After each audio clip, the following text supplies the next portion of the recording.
Salut et bienvenue dans cette nouvelle vidéo. J'espère que vous allez bien. Aujourd'hui, on va découvrir un nouveau jeu électronique de la collection de l'association Nemco Show. C'est parti juste après le jingle. Bon, plus simplement, on va découvrir un jeu électronique qui me tient à cœur dans la collection de l'asso Nemco Show. C'est tout de suite, juste après le jingle.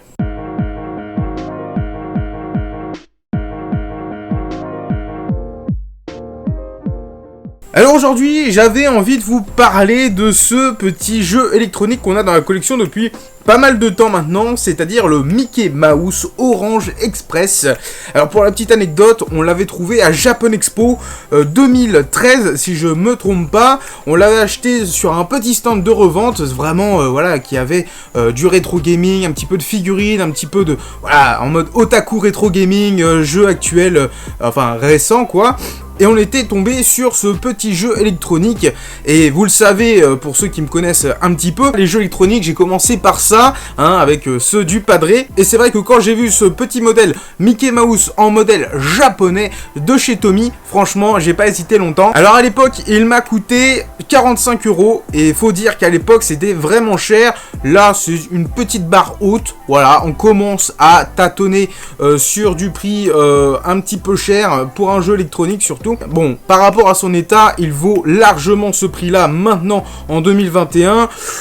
Bon, je l'estime pas à beaucoup plus, même s'il peut flirter dans les 100 €, je pense, à l'heure actuelle, vu son état, même si la boîte est un petit peu abîmée par-ci par-là, les côtés, les machins, c'est pas exceptionnel non plus. Bon allez, sans plus attendre, on va voir ce qu'il y a dans la bête. Alors déjà, on est accueilli par cette magnifique pochette argentée en mode un petit peu comme les astronautes, je trouve, de l'époque, un petit peu, voilà, les bijim, les machins comme ça, un petit peu les vêtements de l'époque. Le logo de Mickey Mouse, Tony, LSI Game, Orange Express, donc ça c'est vraiment toute la marque, le petit logo de Mickey. De l'autre côté, rien de bien particulier, et on peut l'ouvrir par le devant avec un petit scratch vraiment tout petit. Et puis après, on a le fameux jeu électronique qu'on va essayer tout à l'heure. La chose amusante, c'est que j'ai encore les piles boutons qu'il y avait à l'époque. Bien évidemment, dans chaque jeu électronique, il n'y avait pas tout le temps les piles boutons. Ça, je crois que pour les Game & Watch, c'était le cas. Il y avait les petites piles boutons. Et donc, ça offrait une qualité un petit peu supérieure quand vous achetiez vos jeux électroniques à l'époque. Parce qu'il faut savoir qu'à l'époque, les piles boutons, ça se trouvait pas partout. Et c'était vraiment très cher. Je crois, pour mémoire, dans une bijouterie, on en avait acheté une paire pour 6 € ou 12 €. Ça faisait, enfin 6 € limite la pile, c'était abusé. Maintenant on les trouve à 30 centimes, même pas, c'est abusé. J'ai la chance dans ce modèle d'avoir la notice. Regardez-moi ça, comme elle est magnifique. Ça me rappelle un petit peu les notices des jeux japonais Mega Drive. Je sais pas pourquoi, ça me fait tilter avec le petit Castle of Illusion de l'époque. Ah non, tout n'est pas en japonais. Excusez-moi du peu, excusez-moi. Alors, on a une partie en anglais. Ah ouais, c'est trop stylé. J'avoue, je redécouvre un petit peu la collection avec vous en vidéo. Et je trouve ça très agréable. Alors, on a un petit peu l'historique, voilà, du jeu, les différents pixels qui sont animés sur l'écran. On a les fonctionnalités et comment bien attraper les oranges. Parce que le thème, c'est vraiment attraper les oranges. Bien évidemment, pour l'époque, c'est un genre de notice très facile à produire, puisque c'est juste un espèce de poster qu'il faut plier. Et vous imaginez bien le prix de l'époque de créer un petit fascicule, une notice classique avec une petite agrafe, c'était un petit peu plus cher. Franchement, je la trouve sublime, cette petite notice. Alors, à ma connaissance, il y a deux modèles de ce Mickey Mouse modèle Tommy. On n'en a qu'un pour le moment pour la Nemco Show. On verra par la suite si on tombe dessus. On ne sait jamais pour compléter un petit peu cette collectionnite aiguë. On sent vraiment que c'est pas le premier prix, fallait mettre un petit peu d'oseille dedans, forcément. L'écran est mouse costaud, si on peut faire le petit jeu de mots.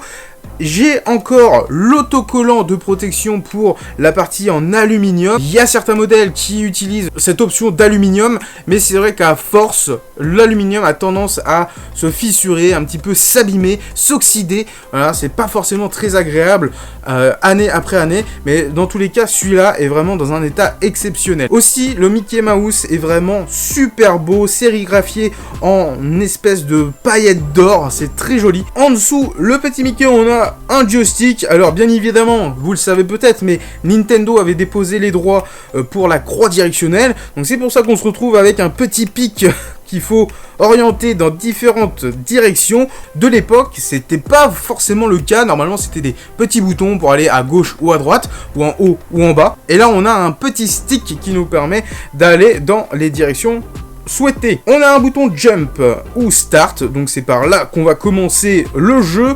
On a shot ou couch, donc on peut tirer ou récupérer nos oranges. Ensuite, au milieu, on a le bouton power, super important parce que sinon vos piles se consomment toutes seules. C'était le cas pour tout ce qui était Nintendo Game & Watch et l'essentiel des jeux électroniques de l'époque. Donc d'avoir cette petite option là, ça veut dire vraiment que ce jeu électronique était vraiment de la qualité. Et chose extrêmement importante pour l'époque, on pouvait avoir un bouton on-off pour le son. Les petits bip-bip, ça était bien un moment, mais ça pouvait vite casser les oreilles pour les parents à l'époque, ou même si tu voulais jouer en scred à la cour de récré et pas te faire emmerder à l'école. Bref, c'était une option importante et très rare sur certains jeux électroniques, surtout pour les modèles portables, hein, parce que pour les modèles de tabletop ou de salon, hein, un peu plus gros, qu'on ne mettait pas forcément dans la poche, il y avait essentiellement cette petite option qu'on pouvait choisir au départ, mais là c'est vrai que pour ce genre de jeu électronique c'était pas forcément le cas, donc c'est ce qu'il faut noter. En plus c'est un bouton à switch, hein, on peut vraiment le mettre en route ou le retirer, c'est vraiment de très bonne qualité. Bon allez, trêve de blabla, on va jouer à ce jeu. Allez, on est parti, on l'allume. On voit le petit score de 460.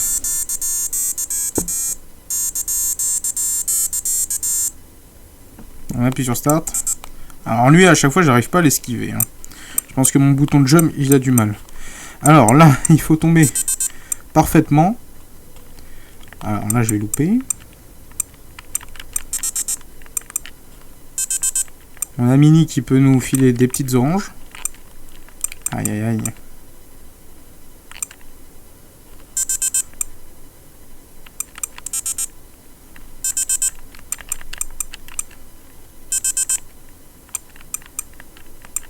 C'est pas évident, hein.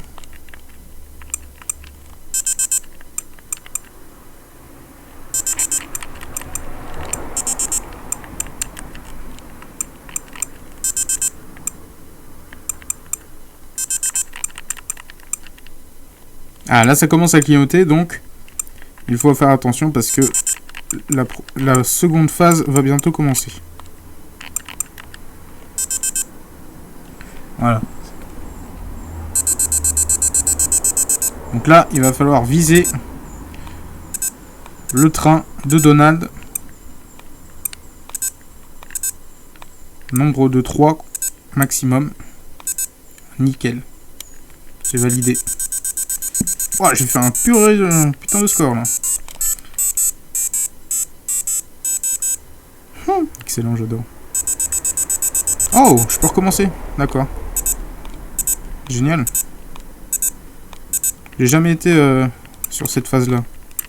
Parce que j'en ai pas mal gagné.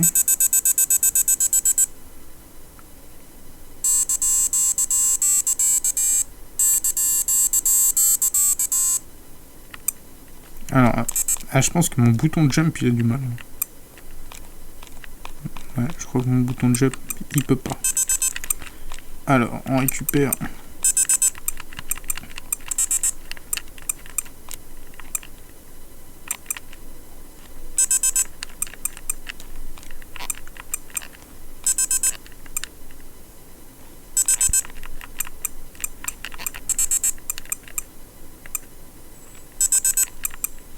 Oh!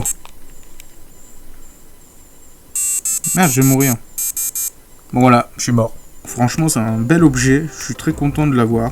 dans la collection de l'assaut Nemkosho. Et c'est vrai qu'à chaque fois quand je le déplace en événement, donc principalement dans des vitrines, parce que j'ai pas envie qu'on l'abîme, hein, parce que là il est vraiment en excellent état.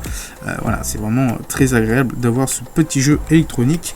Et de l'autre côté, on a une petite mention en japonais. J'avoue, je ne sais pas ce que ça veut dire. Et surtout, petite option importante que je vous ai pas présentée, il y a une vis pour éviter que les enfants ouvrent la trappe et puissent manger les piles et s'intoxiquer directement. Et le coup de la vis, c'est une option très rare sur les jeux électroniques, pour le noter.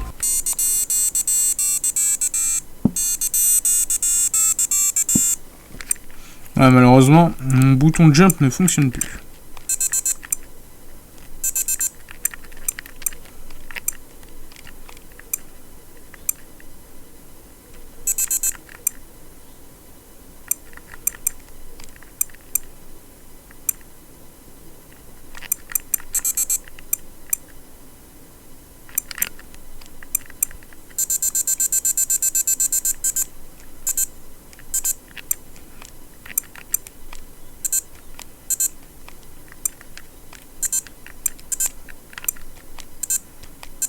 Et voilà.